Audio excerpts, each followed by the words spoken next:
Gracias por acompañarnos en cada una de nuestras transmisiones. Queremos contarte que aquí hay un lugar para ti y para toda tu familia. Todos los días oramos por ti a las 8 de la noche por Facebook Live, creyendo y confiando en un milagro. En un momento iniciaremos con la transmisión del día de hoy. Gracias por acompañarnos. Bendiciones. Y para bien nuestro, amén y amén. Dele un fuerte aplauso al Señor, fuerte, fuerte, y dele un grito de júbilo al Señor. Más fuerte el aplauso, más fuerte el grito de júbilo. Muy bien, muy bien. Un hombre rico en una ciudad muy necesitada, en un pueblo muy necesitado, en el interior de un país. Un hombre rico, al ver la necesidad y la enfermedad que tenía todo o la gran mayoría del pueblo, movido a misericordia, tomó todos sus ahorros. Con todos sus ahorros y todo su conocimiento, contrató a doctores, enfermeros, compró todo el equipo para lograr combatir la enfermedad que era como una plaga que estaba acabando con la salud y con la vida de mucha gente en aquella provincia. El hombre invirtió todo el dinero, sacó todos sus ahorros, vendió todas sus propiedades y compró el lugar, levantó un edificio grande, construyó el mejor hospital, contrató a los mejores doctores, a los mejores enfermeros, compró el mejor equipo, compró la mejor medicina. Abrió la puerta y le dijo a la gente: vengan, ustedes que están enfermos, necesitados. Para todos ustedes, aquí hay una respuesta y es gratis. ¿Cómo es? Grítalo fuerte, ¿cómo es? Es gratis, vénganse, aquí hay una respuesta para ustedes. Irónicamente, en lugar de que la gente se sanara y mejorara, la gente comenzó a morir más y más y más. Sucedía que la gente enferma y necesitada miraba el hospital y lo menospreciaba, y lo primero que algunos decían: esto es para ricos, para gente que tiene, para gente que puede, para gente que lo merece, y comenzaban a buscar la justificación de por qué no iban a entrar al hospital y preferían morir cerca de la entrada. El hospital tenía un rótulo grande que decía: la salud es vida.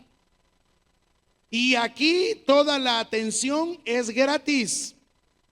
Pero irónicamente, el corazón tan duro de todos los que estaban ahí les hacía pensar que no lo merecían, que no eran dignos, y que para qué iban a entrar. Mejor me hago aquí mi ajo tostado y me lo tomo en lugar y me lo muelo con una hierbabuena y ya me curo, o me hago un alcanfor de algo, y no se curaba. ¿Cuál es la moraleja de este asunto? Es de que la iglesia abre las puertas. Jesucristo ha pagado por nosotros. ¿Quién da gloria a Dios por eso? Las puertas del cielo están abiertas. Salvación y vida eterna son gratis. Pero la dureza del corazón de muchas personas les impide entender que podemos entrar gratuitamente a algo que nosotros no merecíamos y no éramos dignos. Por eso explica el escritor de este pequeño fragmento: el día que usted entienda esto, corra a los brazos de Cristo Jesús, porque ahí encontrará salvación y vida eterna para usted y para toda su familia. ¿Quién da gloria a Dios por eso? Dele un fuerte aplauso al Señor, por favor.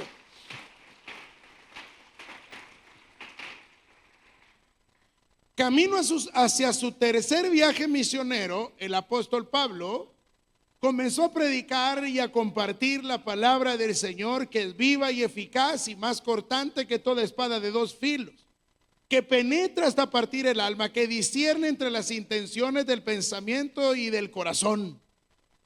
La palabra del Señor con libertad y con abundancia. El apóstol Pablo, conociéndola bien, él comenzó a predicar y predicar las maravillas del Señor. ¿Quién da gloria a Dios por eso? Vamos, ¿quién da gloria a Dios por eso? Entonces él venía y comenzó a compartir el poder maravilloso que el Señor nos ha dejado a través de su palabra. La palabra del Señor tiene varias funciones, y una de ellas es que en primer lugar lo confronta a uno. Cuando la palabra del Señor lo confronta a uno, lo lleva a un punto donde uno tiene que meditar perfectamente en lo que está viviendo. Porque el antídoto para el mal de toda la humanidad es la palabra del Señor. Entonces la palabra del Señor tiene el efecto de que lo confronta a uno, lo redarguye a uno por el poder maravilloso que radica en la palabra del Señor.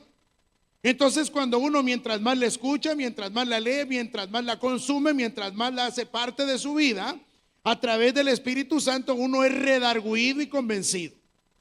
Y comienza a despertarse en uno el deseo de conocer más y más y más del Señor. No sé si a usted le ha pasado, pero comienza uno a tener el deseo en el corazón de leer más, de orar más, de cantarle más. Y uno dice, algo está sucediendo en mi vida. Y lo que sucede es que la palabra del Señor, que es vida y que es viva en sí, comienza a traer vida hacia nosotros necesitados, cargados, cansados, tristes, desamparados, ansiosos, temerosos, sin fuerzas y sin ánimo.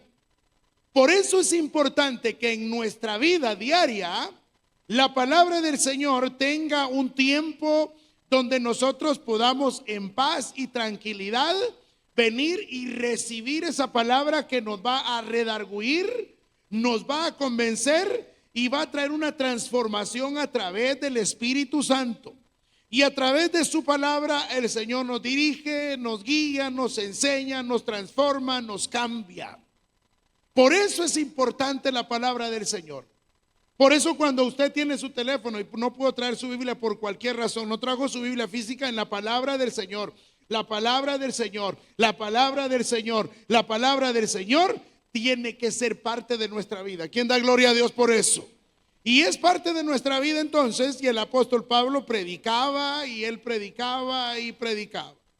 La Biblia explica claramente que se alargó la predicación del apóstol Pablo. La gran mayoría de todos estaban muy atentos, poniendo atención a lo que el apóstol Pablo estaba predicando antes de su tercer viaje. Pero la escena se detiene donde había un joven, y es increíble porque era un muchacho. La Biblia explica y dice que era joven, no era como a uno que le da el mal de cualquier cosa, que uno de viejito, uno está viendo tele y ya no mira uno tele, sino la tele lo mira a uno, ¿verdad?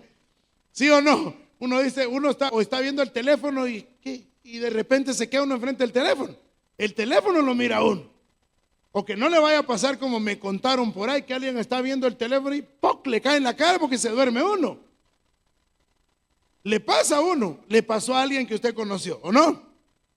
Entonces al final entonces viene el Señor y a través de su palabra comienza a redarguir a todos. Pero el muchacho, el que tenía que tener fuerzas, el que no debería de darse por vencido, el que no debería de haberse rendido, comienza a suceder algo en su vida. Se sienta en un lugar de riesgo, se sienta en una ventana, en un tercer nivel, donde cualquiera de nosotros le hubiera un coscorrón y le dice, hombre, ahí no. Pero lo dejaron porque entendieron que la edad del muchacho ya podríamos entender que conscientemente ya tenía la capacidad de pensar lo que estaba haciendo. Como ya tenía la capacidad de pensar lo que estaba haciendo, lo dejaron ahí, sentado en la ventana. Él, oiga bien, junto con todos los demás, estaba recibiendo la misma palabra. El mismo hombre de Dios estaba predicando la misma palabra, pero algo sucedía porque en ellos surtía un efecto que en Eutico no surtía.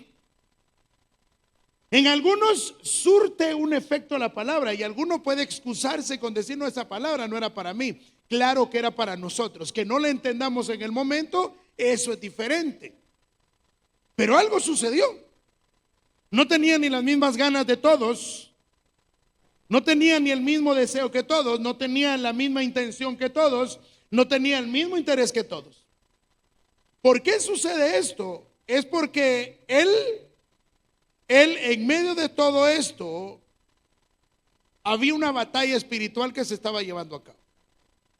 En el capítulo 10 del libro de Daniel se explica cómo Daniel, después de recibir lo que tenía que hacer, comenzó a orar.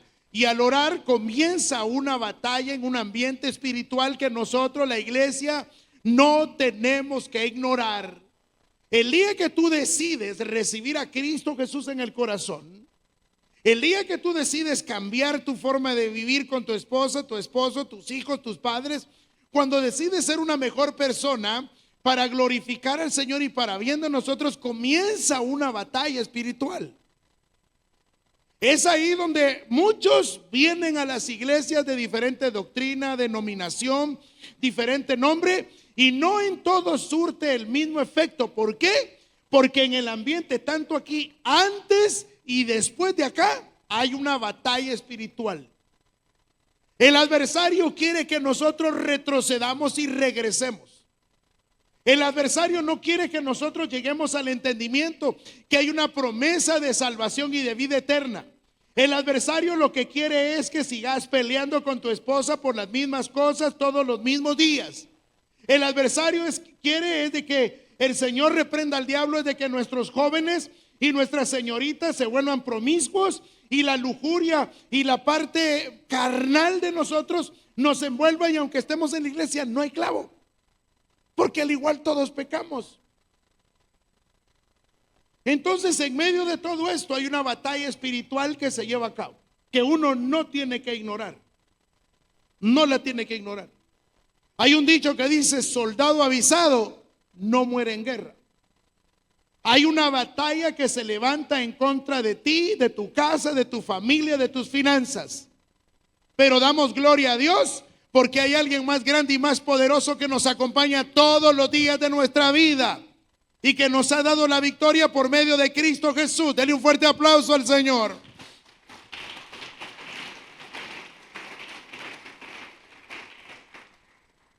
Porque hay una diferencia entre descansar en el Señor y desmayarse en la vida. Claro que a usted le pueden decir tiene que descansar, claro, se pone de acuerdo y hay unos brazos eternos del Señor que nos permiten descansar. Cuando uno está cargado, cansado, triste, desamparado, el Señor dice: vengan a mí, todos los que se sientan cansados, yo los haré descansar. Pero no ese es el descanso que está hablando acá. Aquí lo que sucedió fue que se descuidó. Dígale que está a la par tuya: no te descuides. Míralo y ayúdeme a predicar. Dígale: no te descuides. Porque en medio de todo esto, en medio de la batalla espiritual, el escritor del libro de Hechos, el evangelista Lucas, tal vez trataría de justificar el por qué durmió y por qué cayó, y decir no fue culpa de él. Porque si te das cuenta, la predicación fue muy larga. Si te das cuenta, había mucha gente. El calor, el cansancio de un día de trabajo. Tal vez es un estudiante universitario y muchas letras lo han cansado. Y tal vez trataríamos la manera, humanamente hablando, de justificarnos de por qué tropezamos y caímos y decir: no, es que yo iba bien, pero el problema fue que mi esposa me descuidó, mi esposo me descuidó, mis padres no me hablaron, mis hijos me ignoraron, la iglesia no se ocupó de mí. Y tratar la manera de justificar el por qué me descuidé. El escritor viene y dice: ay, es que predicó largamente, y aparte había unas grandes luces, y aparte había un montón de gente, y aparte ya era la medianoche. Cualquiera se hubiera caído. No cualquiera.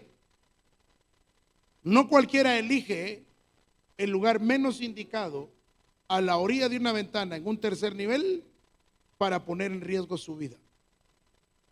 No cualquiera desperdicia un día como hoy para ponerse a cuentas con el Señor. Para entender que aún en medio de luchas, de pruebas y dificultades, no hay mejor lugar que estar en la presencia del Señor y darle gloria y honra por siempre. Entonces, en medio de todo esto, aquel muchacho podríamos entender que perdió el control. Se descuidó y perdió el control.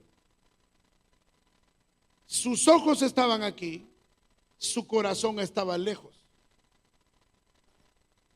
Su cuerpo estaba acá, su mente vagaba por otro lado. Y no entendió la oportunidad. Usted puede venir a la iglesia y tener 40 años y nunca haberse convertido al Señor. Usted puede haber leído de Génesis a Apocalipsis y de tener años dentro de una congregación y nunca haber tenido un encuentro personal con el Señor. Explicábamos el lunes en el discipulado, hay gente que le gusta la iglesia. Me gusta, hombre. Viera cómo me gusta cuando los hermanos, me gusta. Pero solo le gusta. Hay otros que creen, la Biblia dice que los demonios también creen. ¿Y qué dice? Y tiemblan.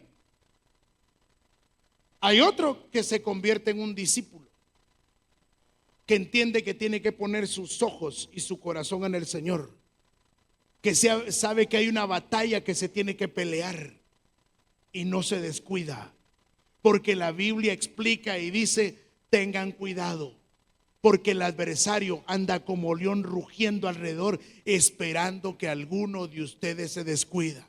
Pero como nosotros no ignoramos las maquinaciones de aquel que fue derrotado en la cruz del Calvario, estamos pendientes, viviendo una vida agradable para el Señor. ¿Quién da gloria a Dios por eso? Denle un fuerte aplauso al Señor, por favor.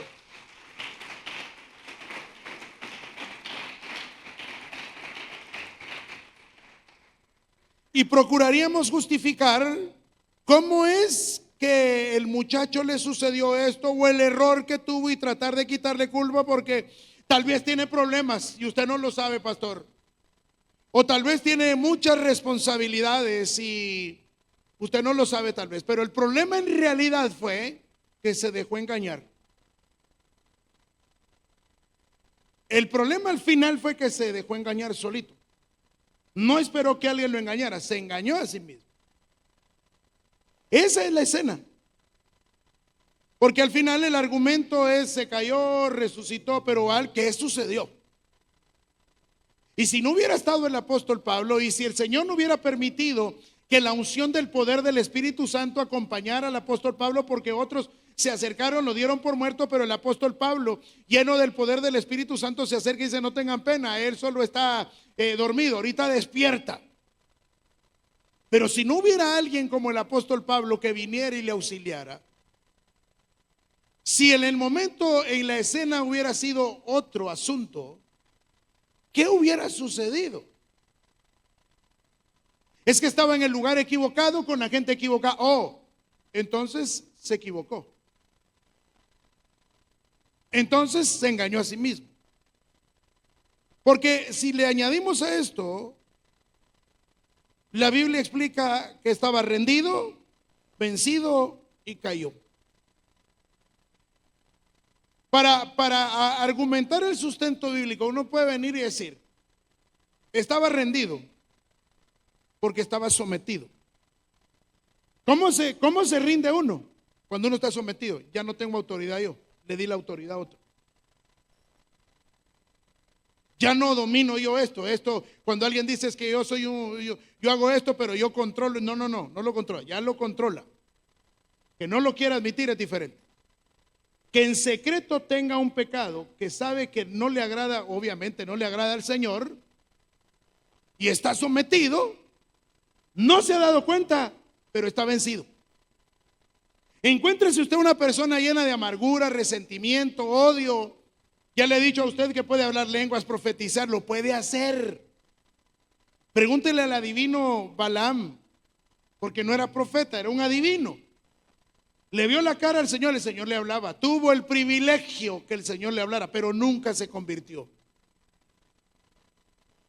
Él era un adivino que iba a profetizar en contra del pueblo de Israel. El Señor le habló, tuvo la bendición que el Señor le hablara, conocía a Dios, el Señor le habló, nunca se convirtió. Entonces cuando uno se da cuenta, uno está rendido porque está sometido, vencido porque ya no tiene fuerzas, y cae porque está cautivado y atrapado y derrotado.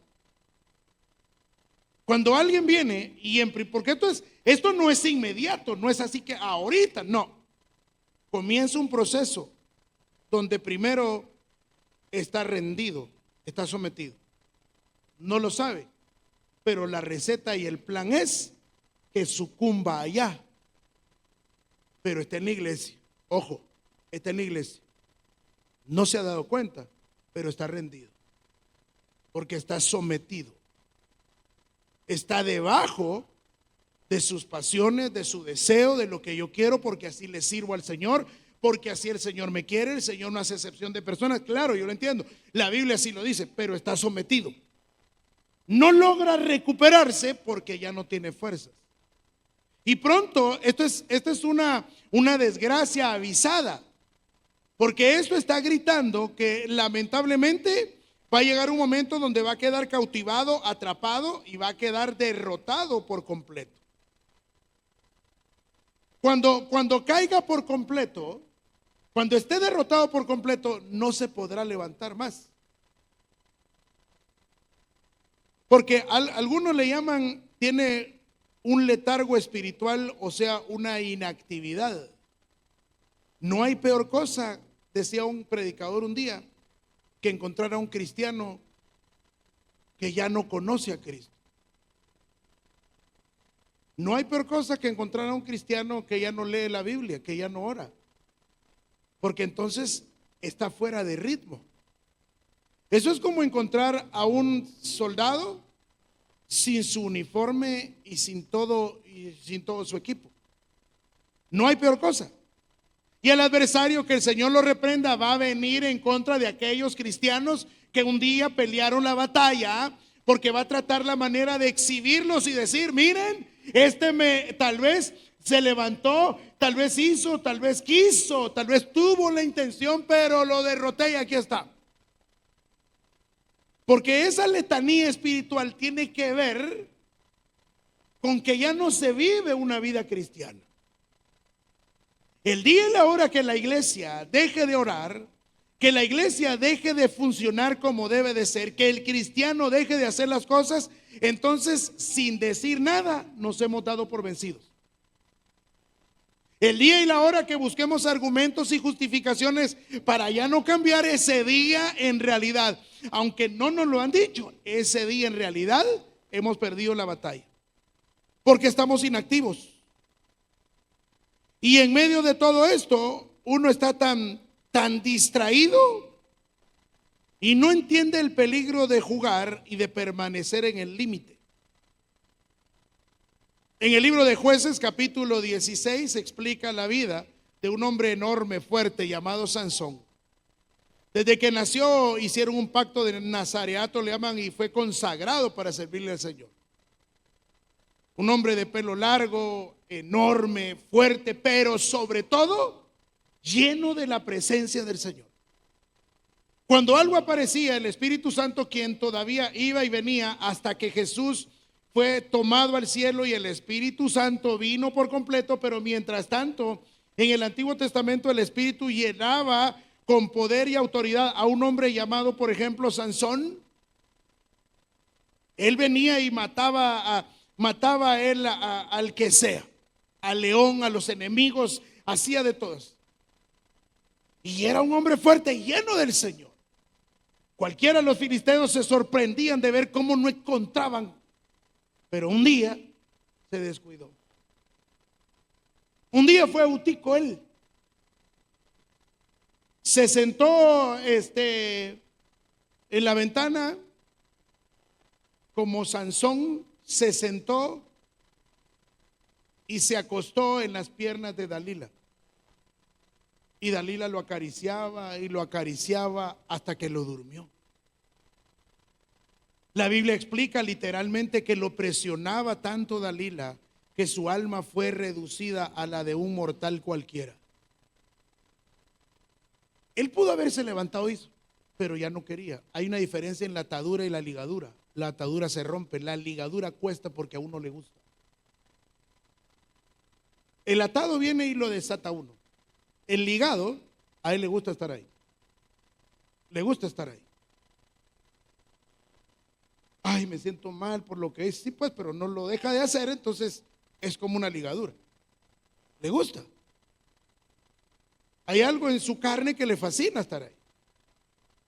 Entonces al final Sansón descubre su corazón. Se descuidó y fue paso a paso. No fue los filisteos vienen y ella estaba sin pelo, no, fue paso a paso. Aquí se confió en que era el hombre fuerte, lleno del poder del Señor. Hacía lo que quería, encontró una horma para su zapato, por su jactancia, por su ego, pero lo peor del caso fue que se descuidó. Lo peor que nos puede pasar, mis amados, es que uno se descuide. Si no te llamaron, como decía el pastor amigo el día viernes, si no te llamaron, no esperes que te llamen, anda. Si esto es de forma individual, pelea tu batalla, gana tus victorias, mantenete de pie, seguí adelante hasta ver la gloria del Señor sobre ti y sobre tu casa, en el nombre de Jesús. ¿Quién lo cree hoy? Denle un fuerte aplauso al Señor, por favor.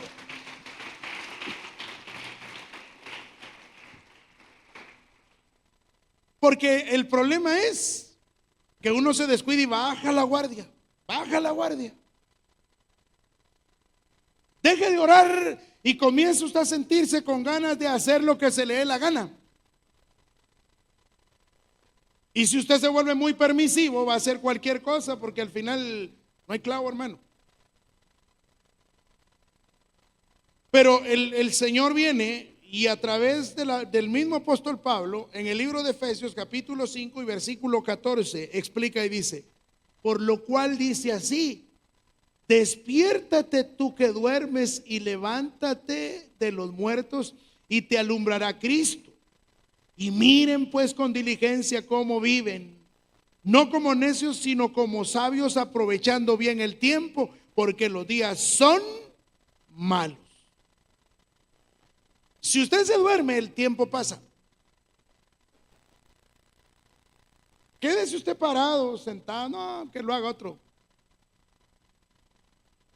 La Biblia explica y dice que el que quiere ver la bendición, pero mira a las nubes con los brazos cruzados, no cosecha en el tiempo señalado. Hay veces que en las iglesias se levanta gente llena del poder del Espíritu Santo y lo que comenzamos a hacer de alguna forma es como estorbarle. Dejemos lo que pase. ¿Sabe por qué? Porque al final nosotros deberíamos de detenernos. Algo tal vez dejé de hacer. Traigámoslo para su casa.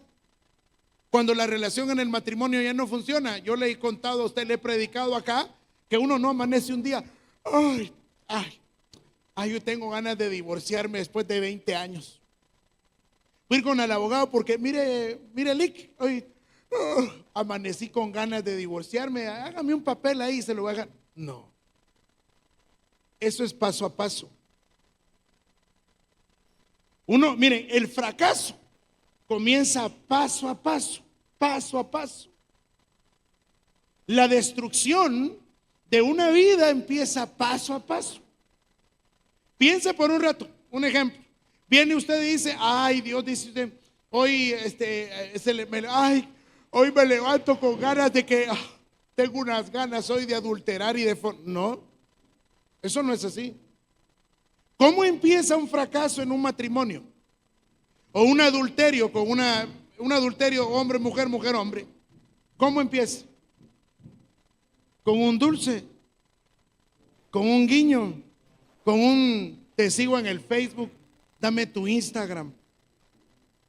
O un nombre X dentro de su teléfono escondiendo algo que no le agrada a Dios. Eso le está avisando que viene un fracaso sobre su vida. Eso lo que le está avisando es de que pronto se acerca una desgracia. Descuida a sus hijos, déjelos. Ay, no, es que los patojos, es que uno ya no está en esa etapa. Los hijos nacieron en otro tiempo. Ahora los hijos hay que darles su tiempo, pastor, y su espacio. Déselo. Descuídelo o descuídela. Y allá adelante se va a poner a pensar que fue mala idea haber descuidado de lo que el Señor le dio. Le vuelvo a repetir y para terminar. El fracaso viene como un proceso, paso a paso. Así como se construye paso a paso, así se destruye paso a paso. Por eso el apóstol Pablo le grita a la iglesia y le dice: despiértate tú que duermes y levántate entre los muertos, y entonces te alumbrará Cristo. Y miren con diligencia cómo viven. No vivan como necios, sino como entendidos, aprovechando el tiempo, aprovechando los momentos, porque los días son, grítalo fuerte, los días son. Explica el apóstol Pablo y dice, despiértate, o sea, toma fuerzas. Toma fuerzas. Si te sentís mal y tenés un problema en tu corazón, levántate hoy. Si la vida te ha tratado mal, ponete de pie hoy. Ponete de pie y en medio de todo esto, ponete de pie, resucitá y viví firme. Y hay una promesa sobre tu vida. ¿Quién da gloria a Dios por eso? Vamos, ¿quién da gloria a Dios por eso? El problema es, mire, pues que vivo con pobreza, dificultad. Entonces levántate. Ponete de pie. Es que tengo problemas con mi esposa, con mi esposo, con mis papás, con mis hijos en la iglesia. No tengo trabajo, Ponete de pie en el nombre de Jesús. Mantenete firme, viví firme. Y la promesa es, te alumbrará Cristo. Cuando uno entiende que le alumbra a Cristo Jesús a uno, cuando la promesa está sobre nosotros, uno entonces entiende que hay un llamado. Termino con esto, de verdad. Hay un llamado que uno atiende a ese llamado por obediencia, pero no es por intención. Las intenciones no te llevan a ningún lado. Lo que te lleva hacia el lugar es la acción que tomes. No el, yo siempre quise servirle al Señor, pero no lo hiciste. Yo siempre quise hacer esto. De patojos te voy a contar, teníamos unos cuates. Siempre que iba a los juegos mecánicos oraba por una patoja que siempre se subía con otro. Al final se casó. Y el patojo un día se acercó con nosotros y le hablamos al anciano de la iglesia que cubría a los jóvenes y le dijo, hermano anciano, le dijo, y mire, pero si yo siempre oré por ella, ¿oraste y lo hiciste o solo oraste y esperaste? Porque hay cosas donde uno tiene que esperar, pero hay cosas donde uno tiene que ir. ¿Qué me ha conmigo hoy? Entonces eso tiene que ver con actuar bajo obediencia y abandonar la apatía, la indiferencia que hay en el corazón, y en el nombre de Jesús reaccionar. El apóstol Pablo, se cayó, todo por bruto, ¿para qué se sentó ahí? Sigamos predicando, mis hermanos. Pablo vio la necesidad y dijo, este es el momento, la gloria del Señor será sobre nosotros. ¿Quién da gloria a Dios por eso? Corre, baja. Ese murió, dijeron, traigan café y panes, sigamos la velada porque se murió, hay que velarlo. Y el apóstol Pablo dijo, no, una desgracia, cuando hay unción del Señor, una desgracia, el Señor la convierte en bendición. ¿Quién da gloria a Dios por eso? Denle un fuerte aplauso al Señor.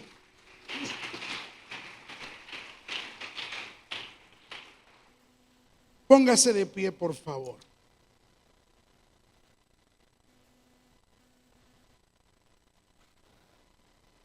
Podríamos seguir hablando sobre el poder que desata un abrazo. ¿Quién va conmigo hoy?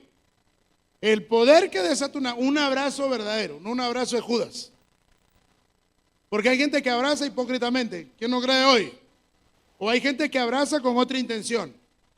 Abrazan como ángeles, pero son el demonio. Abrazan con otra intención. Lo que sí es cierto es que cuando la unción del Señor nos acompaña, gloria sea el nombre del Señor, una desgracia se convierte en una bendición. Así es de que, abriendo los ojos, poniendo nuestra mirada en el Señor, sigamos adelante hasta ganar la batalla. Levanta tus manos. Padre, te damos gracias por tu misericordia. Gracias por tu favor, tu bendición sobre nosotros. Hemos recibido tu palabra, te rogamos que tu palabra se vuelva parte de nuestra vida.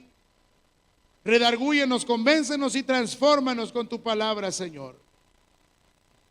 Levanta tus manos, Señor. Por favor, te pedimos que bendigas cada uno de los días de nuestra vida. Nuestro día lunes, martes, miércoles, jueves, viernes, sábado y domingo. Por favor, bendice y prospera la obra de nuestras manos. Señor, te pedimos, Señor, que proveas del trabajo al que no lo tenga. Que sanes, por favor, al que está enfermo. Que levantes, Señor, al que está caído, al necesitado. Provéele, Señor, en el nombre de Jesús. Cúbrenos con tu mano poderosa y líbranos de todo mal, Señor. Confunde la mente de los perversos y malvados que se levantan en contra de tu pueblo. Hoy te damos gracias, Señor, porque hasta aquí nos has ayudado y tu bendición ha estado sobre nosotros. En el nombre de Cristo Jesús, gracias, Señor. Amén y amén. Dele un fuerte aplauso al Señor, por favor. Muchas gracias.